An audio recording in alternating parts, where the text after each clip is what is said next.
Break के बाद आपका स्वागत है। आप देख रहे हैं हमारा खास कार्यक्रम समाधान। मैं हूं आपके साथ सूरज सनवाल। हाल फिलहाल में सरकार ने देश की अर्थव्यवस्था को पटरी में लाने के लिए कुछ बड़े फैसले लिए हैं, जिसका विरोध सरकार के सहयोगी दलों ने भी किया। हालांकि सरकार ने बड़े फैसले लिए और उसके बाद एफडीआई को मंजूरी दी। इसके अलावा सब्सिडी घटाने की बात भी सरकार कर रही है। डीजल और पेट्रोल के दाम लगातार बढ़ते जा रहे हैं, जिसको लेकर विपक्षी भी हंगामा बना रहे हैं। आज ये इकोनॉमिक वेलफेयर का जो मुद्दा है, ये कहीं ना कहीं राजनीतिक भी हो गया है, पॉलिटिकल भी हो गया है। लेकिन सवाल ये है कि सरकार जिसे इकोनॉमिक रिफॉर्म कहकर बेच रही है, क्या वाकई में वो इकोनॉमिक रिफॉर्म है या फिर एक आईवॉश है, ये दिखावा है? ये हम यहाँ पर जानने की कोशिश कर रहे हैं। मैं आकाश जी आपसे एक सवाल करना चाहूँगा, उसके बाद बजरंग मुनि के पास भी आऊँगा।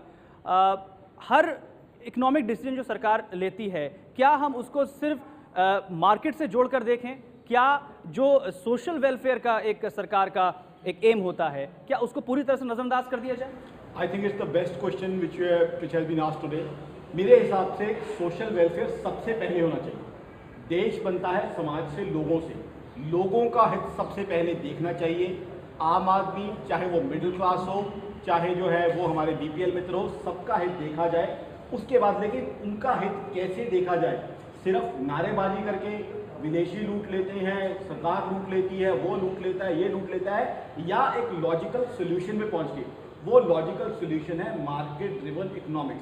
मार्केट ड्रिवन इकोनॉमिक्स अगर हम लेके चलेंगे, आज जो किस तरह से आप बताएंगे कितने लोग हैं जो कि मार्केट से जुड़े हुए हैं? मार्केट ड्रिवन इकोनॉमिक्स को यूरोप ने पूरी तरह खारिज कर दिया है। फ्रांस ने रिजेक्ट कर दिया है, इटली ने रिजेक्ट कर दिया है, जर्मनी ने रिजेक्ट कर दिया है, जापान ने रिजेक्ट कर दिया है।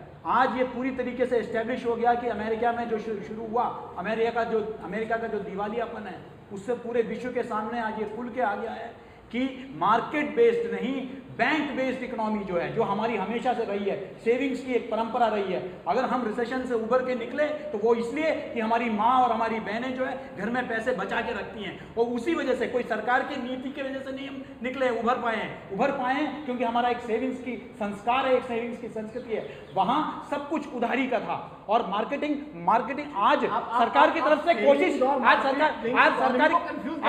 सरकार की तरफ से कोशिश की जा रही है कि ये आज सरकार की तरफ से कोशिश की जा रही है कि इवन जो प्रोविडेंट फंड के पैसे हैं वो भी मार्केट में कैसे लगाए जाए, किस तरीके से इंश्योरेंस के पैसे हैं वो भी मार्केट में कैसे लगाए जाए। सेविंग कहां पे होगी? अगर इकोनॉमी में ग्रोथ होगी, इकोनॉमी में पैसा आएगा। जहां तक ये बात कर रहे हैं ब्रिटेन की, यूरोप तो इस टाइम कर्जे में फंसा हुआ है।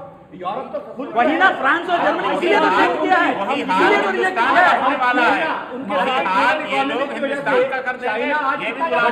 मेरा आपसे सवाल है जी, आकाश जी आपके पास भी आऊंगा। बजरंग मुनि जी, मेरा आपसे सवाल ये है कि क्या भारत की ग्रोथ जो है वो सिर्फ जीडीपी से तय की जाए, सिर्फ जो स्टॉक मार्केट से उससे तय की जाए, या फिर जमीनी स्तर पर ये पता लगाने की जरूरत है कि गांव में कितने लोग ऐसे हैं जिन्हें 2 वक्त की रोटी नसीब नहीं होती? हाँ, तो यही तो मेरा प्रश्न है कि हमारी जीडीपी ग्रामीण, गरीब, श्रमजीवी, छोटे किसान ये तय करेंगे कि सरकार तय करेगी, कि पूंजीपति तय करेंगे, कि मीडियम क्लास के लोग तय करेंगे? हमारी जीडीपी तय करेगी पेड़ उगाने वाले, गेहूं और दाल पैदा करने वाले, कि डीजल और पेट्रोल की खपत करने वाले? आप गंदा करेंगे ट्रैक्टर वाले, तो साफ करेगा पेड़ वाला, पेड़ पर टैक्स लगाएंगे, और आप गंदा करेंगे डीजल पेट्रोल से। लगा दीजिए जहां पर आपको सफाई कर लगाना है, लेकिन गांव का किसान टैक्स नहीं देगा अपने खेती के ऊपर। गांव का पेड़ उगाने वाला, पेड़ पर आप टैक्स लगाएंगे, और रसोई गैस को सब्सिडी देंगे, साइकिल पर टैक्स लगाएंगे। सारे लोग खिलाफ हैं। साइकिल के बारे में मुंह में ताले पड़े हुए हैं, साइकिल पर टैक्स क्यों लगना चाहिए? कोई जवाब नहीं दे रहा है। चारों लोग जवाब नहीं दे रहे हैं, चारों लोग जवाब नहीं दे पा रहे हैं। सारे लोग रसोई गैस के वकील बने हुए हैं, रसोई गैस को सब्सिडी मिलनी चाहिए। मेरा प्रश्न सीधा ये है, आज गांव में भी ट्रैक्टर का इस्तेमाल होता है, आज बिजली गांव नहीं है, में ट्रैक्टर बिजली नहीं है, आज का पूरा इरिगेशन चलता है। मेरा ये कहना है कि गांव में भी उतना ही डीजल की सब्सिडी के खिलाफ क्यों है? रसोई गैस की सब्सिडी सबको चाहिए। मुनि जी कहने हैं रसोई गैस के दाम बढ़ने चाहिए, कोई इसके पक्ष में है? कोई कोई इसके पक्ष में है? ऑलरेडी वो कह रहे हैं डीजल का दाम बढ़ने के लिए मेरा कहना ये है लेकिन लोगों को पता है गैस कितनी महंगी एक साल में, जहां तक मनमोहन सरकार पार्ट 2 की बात है, इस समय में कितनी गैस महंगी हुई ये आम जनता जानती है, कितना डीजल महंगा हुआ हम मुद्दे से भटक रहे हैं। फटाफट से कुछ सवाल, फटाफट से कुछ और सवाल यहाँ पर लेंगे। आपसे पूछना चाहते हैं मुनि जी जमीन से जुड़े हुए आदमी है, चूल्हे में रोटी पकाते हैं। चलिए मुनि जी, आपका एक सवाल यहाँ पर। सर, आपने अभी थोड़ी देर पहले कहा कि आम जनता से हमारा देश बनता है, और अगर यहाँ पे जितने भी लोग बैठे हैं वो सब जानते हैं कि लाखों में लोग जो हैं गांव से हमारे शहर में आते हैं और जैसे वो सब्जी बेचते हैं या फल बेचते हैं रेडी लगाकर, और वही लोग जो हैं लाखों में झुग्गियाँ बनाई हुई हैं, झुग्गियों में रहते हैं, और वो झुग्गियाँ जो हैं काफ़ी बड़े बड़े नेताओं के अंडर हैं। तो जब एफडीआई हमारे इंडिया में आएगा तो झुग्गियाँ हट जाएंगी, वहाँ मॉल्स बनेंगे, शॉप्स बनेंगी, तब वो लोग कहाँ जाएंगे? फुटपाथ पे आ जाएंगे। और यहाँ तक कि जो नेता हैं हमारे, जिन्होंने वो बड़े झुग्गियाँ जो हैं, जो क्या बोलते हैं, इनको दे रखी है, लोगों को दे रखी है, उनमें से आधा पैसा तो झुग्गी वाले जो नेता को भी देते हैं, उनका खुद का खर्चा बचता भी नहीं इतना उनके पास। अगर 3000 कमाने वाला की बात बिना किए आप फैसले ले रहे हैं, कहाँ जी, मैं अब आपका रिप्लाई देना चाहूंगा।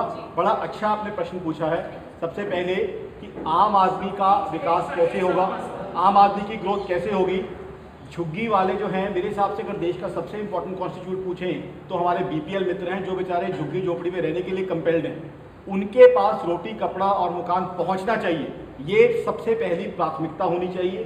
चाहे मेरे जैसा कोई इकोनॉमिस्ट हो, चाहे कोई पॉलिटिशियन हो, चाहे कोई ब्यूरोक्रेट हो, ये प्राथमिकता बिल्कुल सबसे पहले होनी चाहिए। लेकिन इस चीज़ की सबसे बड़ी भ्रांति ये, सबसे बड़ी प्रॉब्लम ये है कि इस चीज़ को हमने ये रिलेट कर लिया कि एफडीआई आएगी तो झुग्गियाँ बढ़ जाएंगी। अब मुझे ये बताएं, ये चीज़ आपको किसने समझाई है कि एफडीआई आएगी तो झुग्गियाँ बढ़ेंगी? बात करेंगे, एफडीआई आएगी तो बात करेंगे। आकाश जी, मेरा क्वेश्चन आपसे ही है, बस एक आप ही हैं जो एफडीआई के पक्ष में है। अगर एफडीआई का भारत में आना इतना ही जरूरी था तो पहले क्या सरकार सो रही थी कि एफडीआई नहीं लाई? अब जब भारत की स्थिति इतनी खराब हो गई है तब एफडीआई लाई जा रही, तो अब हम आप लोगों पे कैसा भरोसा करें कि एफडीआई हमारे लिए सही है? बिल्कुल, बहुत अच्छा क्वेश्चन सवाल कोई पूछना चाहता है, मैं आपको जवाब दूंगा। एक और सवाल सुन लेते हैं हम यहाँ पर। सरकार द्वारा अब तक जो इतनी आर्थिक नीतियाँ बनाई गई हैं उनका असर केवल शहरी लोगों पर ज़्यादातर पड़ा है। मुनि जी से मेरा सवाल है कि सरकार ऐसी कौन नीति बनाए जिसका असर ग्रामीणों, किसानों और मजदूरों पर पड़े। आज तक किसान, मजदूर और ग्रामीण देश की आज़ादी से लेकर के आज तक उसी स्थिति में कोई खास सुधार नहीं हुआ है। अभी इन्होंने जो है पूछा कि एफडीआई लाना जरूरी था। आपको अपडेट करता हूँ, अगर आप ट्रैक रख रहे हैं, डॉलर की कीमत 57 रुपये हो गई थी। अब कुछ भी नारेबाजी करते रहे, कुछ भी हम बड़ी बड़ी बातें करते रहे, उससे डॉलर की कीमत कम होने वाली नहीं है। ये एक हार्ड हेडेड इकोनॉमिक्स है। अब डॉलर की कीमत ज़्यादा होगी तो क्या होगा? हमारे लिए कच्चा तेल महंगा होगा। कच्चा तेल महंगा होने के बाद क्या होगा? पेट्रोल, डीजल, रसोई गैस महंगी होगी, जो हम में से कोई नहीं चाहता। ऑलरेडी हम सब और कई जानकारों का कहना है कि उनका सवाल है, यही अच्छी बात है, तो पहले क्यों नहीं आई? पहले आ जाना चाहिए, देश सुधर जाता, देश बल्ले हो जाती। आज स्थिति ऐसी हो गई थी कि हमें रेटिंग डाउनग्रेड से बचाना था, और रेटिंग डाउनग्रेड कोई बहुत अच्छी बात नहीं है। शायद कुछ लोग ये समझ रहे हैं रेटिंग डाउनग्रेड हो जाती तो फर्क ही ना पड़ता। आप दुनिया से अलग थलग होके, सन्यासी होके जो अलग नहीं रह सकते, उस दुनिया का आपको हिस्सा रहना पड़ेगा। तो रेटिंग डाउनग्रेड जो लोग कह रहे हैं कि कुछ नहीं है, रेटिंग डाउनग्रेड का बहुत रेलिवेंस है। इसी दुनिया में बाकी कंट्रीज के साथ हमें जीना है। साथ में हमें फॉरेन एक्सचेंज चाहिए था ताकि हमारा पेट्रोल, डीजल और रसोई गैस बहुत ज्यादा महंगी ना हो जाए। इसलिए ये समय उपयुक्त, सरकार का बचाव नहीं कर रहा हूँ, सरकार ने कई गलत काम किए हैं, बट साथ ही साथ इस समय ये नहीं है कि सरकार को क्रिटिसाइज करते जाए। कुछ लोगों ने धारणा बना ली है कि सरकार जो करे गलत है। फैशनेबल है इस देश में सरकार को क्रिटिसाइज करना, बट साथ ही साथ सरकार 10 में से अगर 2 काम सही कर लेती है तो उसकी तारीफ तो कर दो। इसी सरकार ने पहले क्यों एफडीआई को नहीं लागू किया था? पहले जब आई थी एनडीए गवर्नमेंट में तब क्यों मना किया था? इसी सरकार ने कहा था नहीं कर।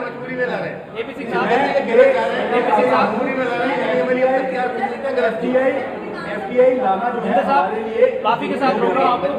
दूसरा सवाल बजरंग मुनि जी आपसे उन्होंने पूछा था, जिनका साफ तौर पे कहना है जो सरकार कदम उठा रही है उसका असर शहरों में तो दिख रहा है, लेकिन गांव के किसान जो हैं, गांव के जो लोग हैं, उन पर क्या पड़ रहा है? ही तो मेरा ये मानना है कि जब तक आप 33% जो गरीब, ग्रामीण, श्रमजीवी, जो छोटे किसान हैं, इनका सारा टैक्स माफ कर दीजिए और सारा टैक्स आप डीजल पेट्रोल पर लगा दीजिए। मीडियम क्लास, अपर क्लास कुछ उससे सफर करेगा, लेकिन नीचे आर्थिक असमानता कम हो जाएगी, श्रम का मूल्य बढ़ जाएगा। ये एक तरीका हो सकता है इससे। ये इस तरह से नहीं चलेगा कि बुद्धि का मूल्य तो लगातार बढ़ता चला जाए, 2 गुना, 3 गुना, 4 गुना, और श्रम का मूल्य वहीं का वहीं रहा है।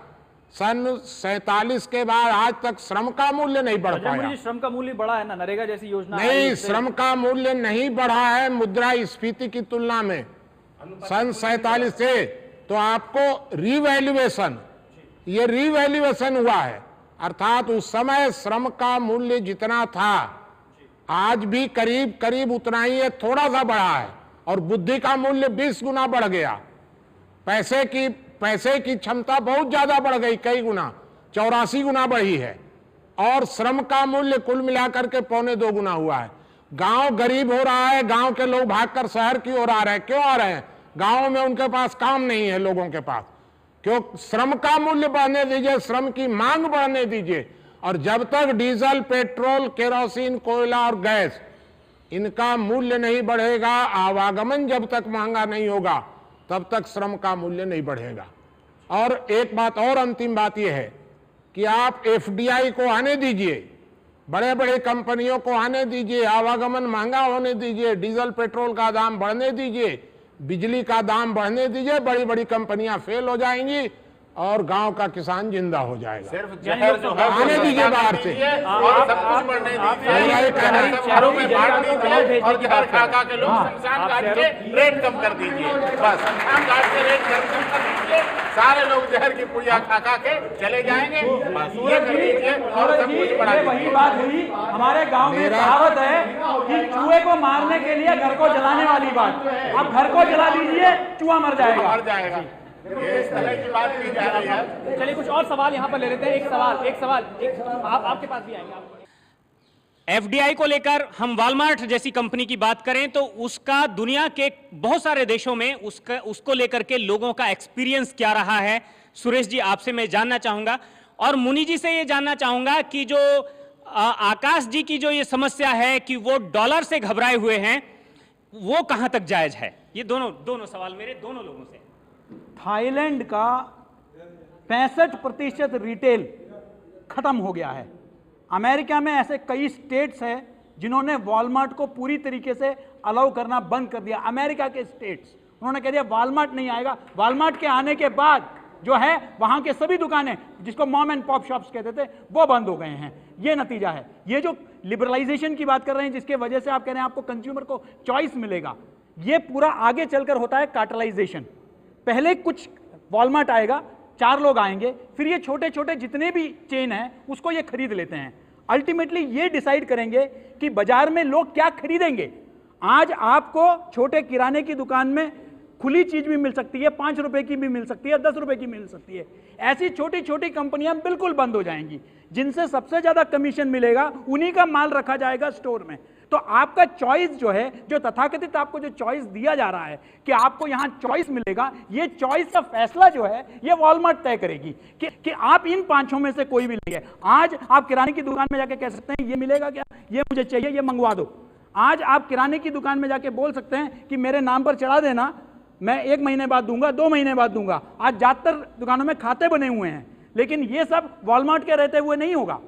वहां बिल्कुल आपको इसी तरीके से पूरा पॉप एंड मॉम शॉप्स जिसे कहते हैं रिटेल इंडस्ट्री को खत्म कर दिया जाएगा। तो क्या कुछ ऐसे है? मेरा स्पष्ट मत है कि अर्थनीतियां आर्थिक आधार पर तय होनी चाहिए, कानूनी आधार पर नहीं। आप कानून बना करके इन चीजों को लागू करना चाहते हैं। हमारा कहना यह है कि आप विदेशी कंपनियों को आने दीजिए, सबको आने दीजिए। आवागमन को महंगा करने में क्या दिक्कत हो रही है? अभी मुन्नी जी ने एक बात कही थी कि सिलेंडर के गैस सिलेंडर एलपीजी के दाम दुगने कर दिए जाएं, एलपीजी के दाम दुगने कर दिए जाएं और किसान की जो सैलरी है वो बढ़ा दी जाए। आप किसान की जो बढ़ाना चाह रहे हैं सैलरी, आय बढ़ाना चाह रहे हैं, पर डीजल और पेट्रोल के दाम भी दुगने करना चाह रहे हैं। आज कटाई, सिंचाई और छटाई तीनों ही चीजें डीजल से हो रही हैं।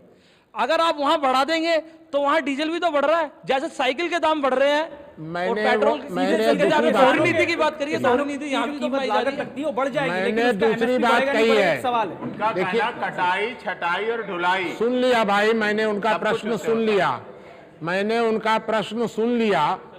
अब मेरा ये कहना है कि मुझे आरक्षण न मांगना पड़े बोलने के लिए, इसलिए बाकी लोगों से निवेदन है कि थोड़ा जब मेरे से प्रश्न है तो मैं बता दूं। एक सवाल सभी से है यहाँ पर, हम यहाँ पर जब इकोनॉमी की बात करते हैं हम ये क्यों भूल जाते हैं कि इतना पैसा जो काले धन के रूप में विदेशों में है उसको अगर हम यहाँ ले आए तो फिर शायद तस्वीर बदल सकती है, शायद इस तरह से जो FDI जैसी बात हम कर रहे हैं उसकी जरूरत ना पड़े। मैं सबसे कोई भी काला धन लाने की बात नहीं कर रहा। एंडोर्स करता हूं कि कोई भी ब्लैक मनी हमारा अगर स्विस बैंक में है वो हिंदुस्तान में आना चाहिए। मुनि जी बार बार कह रहे हैं 1991 में हमारा जो वैश्वीकरण हो गया और उदारीकरण हो गया, उसके बाद सब ठीक हो गया। मैं जहां तक जानता हूं वहां एक ही चीज ठीक हुआ, पहले जो घोटाला होता था बोफोर्स का वो 65 करोड़ का होता था, अब 1,75,00,000 करोड़ से ऊपर होता है। बजरंग जी, आपसे समस्या यहाँ ये है। आपकी आखिरी टिप्पणी बस। जी, तो मेरी अंतिम टिप्पणी यह है कि श्रम की मांग और श्रम का मूल्य बढ़ना चाहिए। मीडियम क्लास और अपर क्लास इन दोनों पर के आर्थिक अर्थव्यवस्था पर कुछ नियंत्रण होना चाहिए और लोअर क्लास का बढ़ना मिडिल चाहिए। क्लास तो देश की बैकबोन है। यहाँ होता क्या है, यहाँ इस देश की समस्या क्या है, यहाँ जो हथकरघा के द्वारा बुनकर काम करते थे वो हथकरघा और बुनकर बंद कर दिए गए। जो हस्तकारी के काम करते थे, जो डिजाइनिंग करते थे वो बंद कर दिए गए। अब कंप्यूटर के द्वारा विदेशी डिजाइनिंग होके आती है, सब कुछ विदेशी आधारित हो गया है। कश्मीर में जो काम होते थे वो विदेशों से बन के आते हैं और फिर कश्मीर में बिकते हैं। तो ये महंगाई तो बढ़ेगी, आतंकवाद तो बढ़ेगा, लोगों का जब रोजगार छिनता है, लोगों का जो रोजगार चल रहा था, जो लोग काम कर रहे थे वो छीना जा रहा है और उसको विदेशी माध्यम से लाया जा रहा है। यही अभ्रक मैग्नीज लोहा खनिज, यानी नक्शल में कहा जा सकता है कि अगर सरकार अर्थनीति, मैं आपको बताता हूँ, जो लोहा अभ्रक मैग्नीज छत्तीसगढ़ के बन के जाता है, वहां मैन्युफैक्चर होकर वही घड़ी राडो बन के आती है। तो 18-20 हमारी आर्थिक तरक्की नहीं हो रही है तो मेरे मित्र काफी के साथ सबको रोकना चाहूंगा, वक्त इतनी ही इजाजत देता है मैं चर्चा करने के लिए। यानी कि नक्शल में कहा जा सकता है कि सरकार अगर यहां पर अर्थनीति बनाने जा रही है तो हर तबके का ख्याल उसे रहना चाहिए, हर चीज का समावेश उसमें होना चाहिए, तभी जाकर एक बेहतर इकोनॉमी यहां पर तैयार हो सकती है। आप सभी मेहमान इस चर्चा में शामिल हुए, आपने अपना कीमती वक्त दिया, इसके लिए आपका बहुत बहुत शुक्रिया। और तमाम लोग जो उन्होंने जहां पर सवाल पूछे, आप लोगों ने भी टाइम दिया, इसके लिए आपका बहुत बहुत शुक्रिया। यानी कि एक बात साफ होती है इस डिस्कशन से कि सरकार को बहुत कुछ चीज़ों पर ध्यान देना होगा। जो आम आदमी है उसकी परेशानी को भी एड्रेस करना होगा और साथ ही जो इन्वेस्टमेंट का माहौल है उसको बनाने के लिए भी किस तरह से स्टेप्स लिए जाएं जिससे कि इंक्लूसिव ग्रोथ जो है उससे हम ना हटें और साथ ही जो इकोनॉमी है वो भी पटरी पर चलती रहे। इन सब बातों को इंश्योर करना बेहद ज़रूरी होगा यहाँ पर सरकार के लिए। तो हमारे इस खास कार्यक्रम समाधान में आज के लिए बस इतना ही। वक्त हो गया आपसे इजाज़त लेने का, लेकिन देश और दुनिया की तमाम बड़ी खबरों के लिए आप देखते रहिए A to Z न्यूज़।